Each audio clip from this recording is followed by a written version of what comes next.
Hi, I'm Professor Rick Smith, and I'm here today to talk to you about human capital. Human capital is an exciting topic, and also one that people often ask, well, what exactly do we mean when we say human capital? The term human capital originated and maybe became popularized in the 1960s. Professor Gary Becker came up with this term when he was describing the people in the nation, so the national human capital, the skills, the capabilities, the knowledge that the people had. Now, in today's business context, we think about that as talent. Talent. Each organization has talent at their disposal. One of the things that we're often, trying to do in each business, each organization, each government is how do we attract the right talent that we need? And at the other end, how do we exit either talent we don't need or at the end of their careers? Now, this whole process we think about as maybe a life cycle, and oftentimes we'll refer to this as human resource management. Human resource management is a complex area. There's many things associated with employees in an organization. That consists not only of the attraction and hiring of people, but also the management of talent. How do we pay people? How do we, develop the right performance systems? What are all the ways that we manage talent inside the organization? What are the policies? What are the practices? How do we do this globally? It's a big area. Now, when we think about that, oftentimes people ask me, so, well, that's human capital.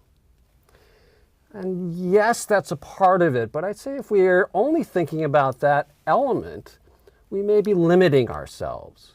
So what I'd like to suggest is that we broaden our perspective on human capital.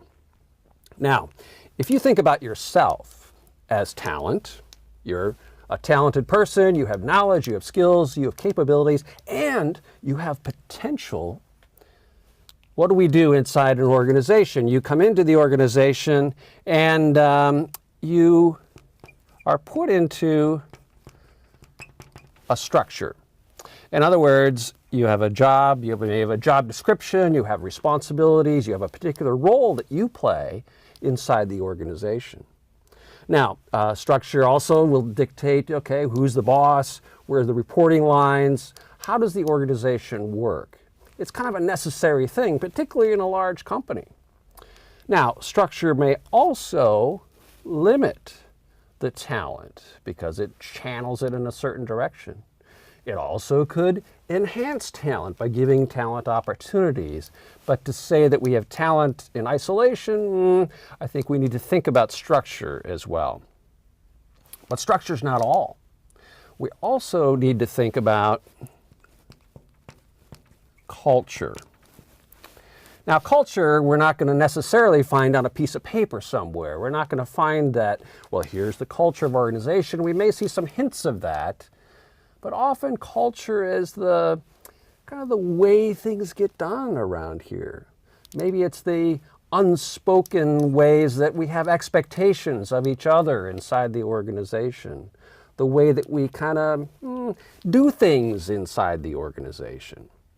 Culture is something that may vary, of course, by different company, by different organization, but also by location. Each country has its own culture that has an impact as well.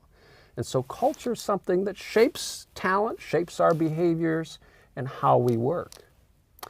And the other element that we need to consider is leadership. Leaders have an impact, obviously, on talent. They often are in a position to direct the talent. They're in a position to, communicate what's important.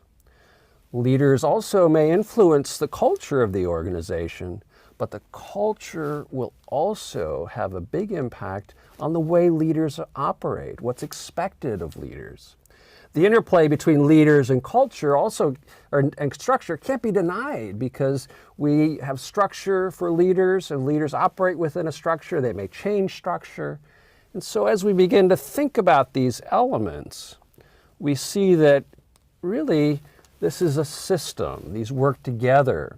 And what I'd like to call kind of the human capital system of an organization.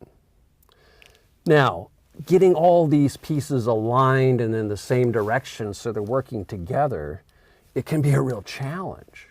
And yet, as we think about each of these elements together, it can be a real powerful equation. And what I might suggest is a key to competitive advantage in business.